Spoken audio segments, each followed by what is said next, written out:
It may come as a surprise to some, but OS has been a thriving esport with competitions being held for more than a decade. Thousands of players compete pretty much every weekend in different events for fun and for a good challenge to test their skill. Not only that, there's even strategy involved in several aspects of those competitions, from map picks to player composition to methods of practice. To someone not familiar with OS or only versed in the solo aspect of gameplay, the tournament scene opens up a whole new world and can be hard to grasp at first. My goal with this video is to provide a general overview of how OS standard tournaments are run to help people understand and appreciate them. I don't have any experience or knowledge of tournaments for the other modes, so I'm only going to be talking about standard. This video is going to use a lot of terminology related to OS, so it's recommended that you at least understand the very basics of the game before learning how these tournaments work. Without further ado, let's dive into the fascinating world of OS esports. To start out, let's dip our toes into the format of OS tournaments. There's many different types of tournaments, and each one has its own unique identity and style of how it's run. The most successful tournaments run multiple times, and many have annual or seasonal editions which attract many returning players each time. Some of the most interesting tournaments are those with a specific purpose or gimmick, such as Easy Mod Invitational, where all of the maps are played with the Easy Mod to make things challenging, and Kirby Mix Tournament, where all of the maps are created by or in the style of famous mapper Starrod Kirby 86. If we're going to talk about tournaments, then we should definitely mention tournament restrictions. A good portion of the tournaments that you see have some sort of restriction in place on who can enter, sometimes often due to the aforementioned identity of the tournament. So here's the major ones. Regional tournaments are the easiest to understand. Players must be from a certain region to play. For example, in the North American tournament, only players from North American countries are allowed to play. Rank lock tournaments allow only players from a specific solo rank range to sign up, but this has largely fallen out of favor due to how inaccurate solo rank is as an indicator of skill. Invitational tournaments require an invite from the organizers to compete in the tournament, which you may be able to obtain by placing well in another tournament or being a well-known player. Back to format talk. The vast majority of OS tournaments are double elimination, meaning that once a person loses 2 matches, they are fully eliminated from the tournament. The first time they lose a match, they are knocked down to the losers bracket, where they play against other losing teams for a chance at the end to face off against the winner of the winners bracket and potentially win the tournament. Think of it as a second chance at playing after your first match loss. There are still some single elimination, round robin, battle royale, or other format tournaments, but by and large, double elimination is mostly what you'll see. Depending on the tournament, players either sign themselves up or are signed up as a team by the team captain for tournaments. There currently aren't any OS esports organizations, which has led to a very interesting atmosphere where every player has free agency and isn't under any contract. Although there are some stable teams that compete under a name in multiple tournaments, they're more formed for fun and the players can play for any other team that they want. The amount of players in a match can vary, with the most common being 1v1 and 4v4, but 2v2, 3v3, and 8v8 still do happen regularly. In 1v1 tournaments, it is just one player versus another, whereas in 4v4, the team size is often 8, with only 4 players being in at a time. This means that for 1v1s, you generally have to rely on yourself being able to play everything, whereas in a 4v4, some players can specialize certain types of maps and swap in to play them. Matches are pretty much always held on weekends to ensure the widest availability for players, referees, and casters, but times can vary, especially since players are from all around the globe. Organizers will designate a default time for the match to happen that hopefully fits both players' or teams' availabilities, but can be rescheduled if both competitors agree to it. You may be wondering what sorts of beat maps the players compete on, and the answer comes from map pooling. Map pools are simply a group of maps to be played that are chosen by some of the tournament organizers that are experienced players, known as map poolers. Each stage of the tournament has a different pool of maps that gradually get harder and harder as the tournament progresses, from quarterfinals to semifinals to grand finals, for example.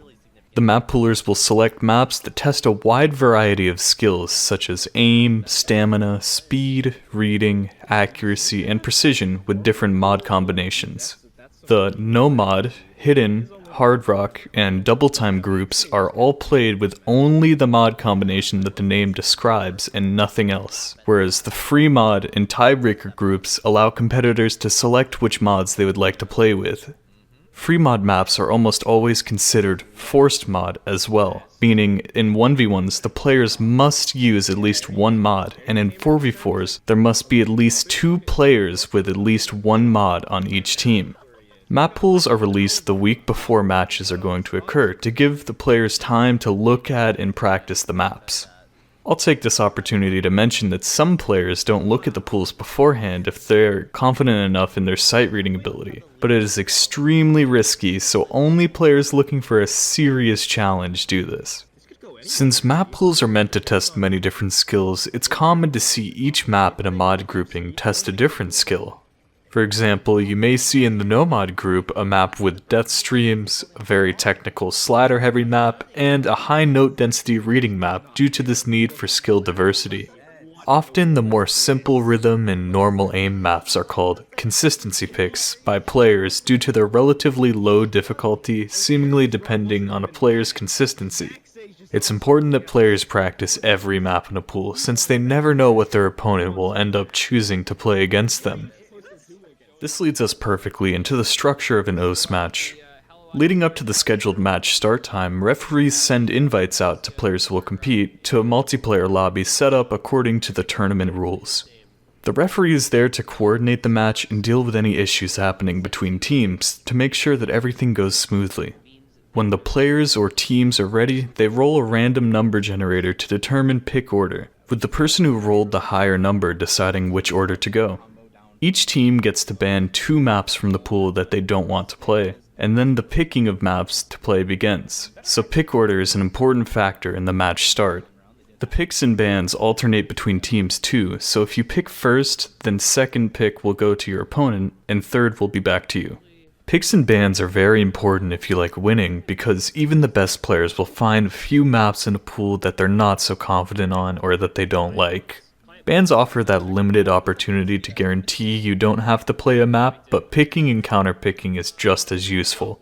Scouting out competition and looking into their strengths and weaknesses in tourney play is a must to stay on your feet. Teams even employ statistics and score tracking spreadsheets to find the best picks and bans and decide a general player lineup for every potential map. The important thing to take out of this is that winning on a map you pick is good, and losing on your pick is what's called a breakpoint, which you don't really want to happen. It's all because then you've ceded a point to the opponent, and now they can counterpick on a map they're strong on to get 2 points ahead of you and potentially reach match point early. Of course, there's no guarantee of this, it all depends on how everyone plays, but that is the risk you assume when picking.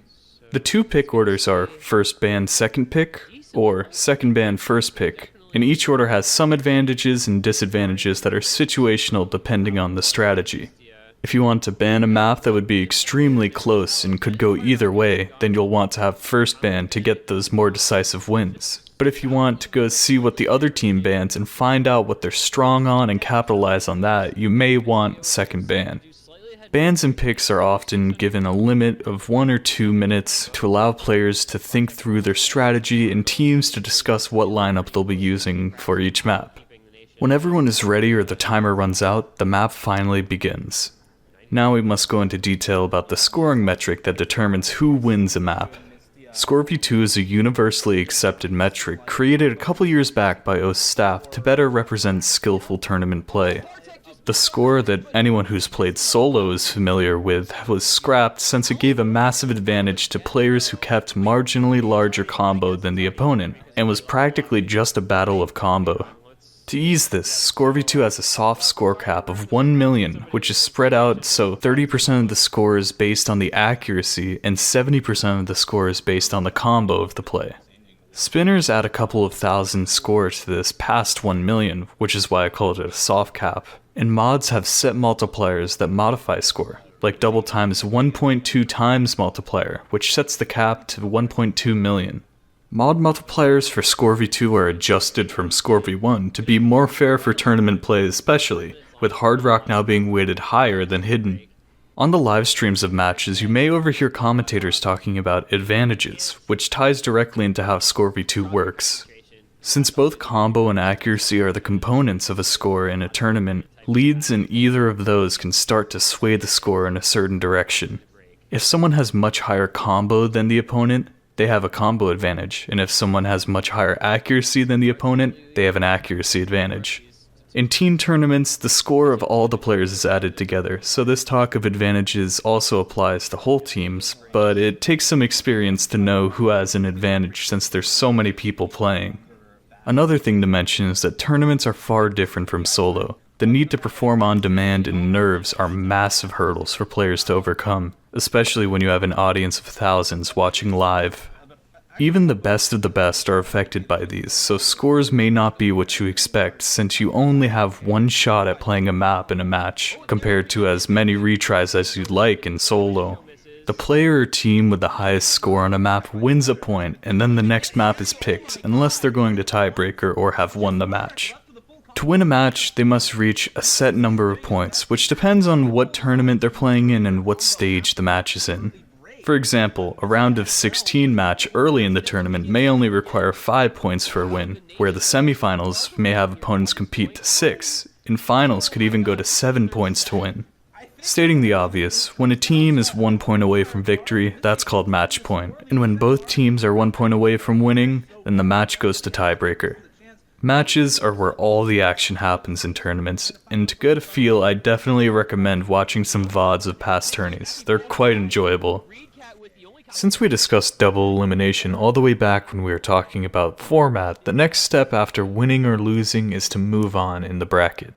The first round of a tournament is usually qualifiers, where all teams play on a set pool of maps in order, and all teams are seeded from highest score to lowest, which determines the matchups in the bracket.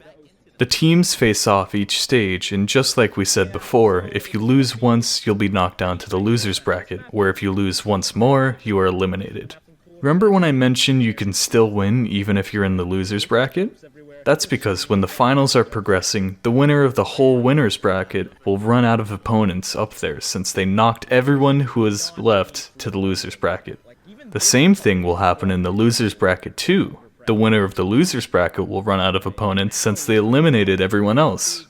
When this happens, there's only 2 teams left that haven't been eliminated fully, going back to the definition of double elimination. So the winners of both the brackets end up playing each other in the grand finals.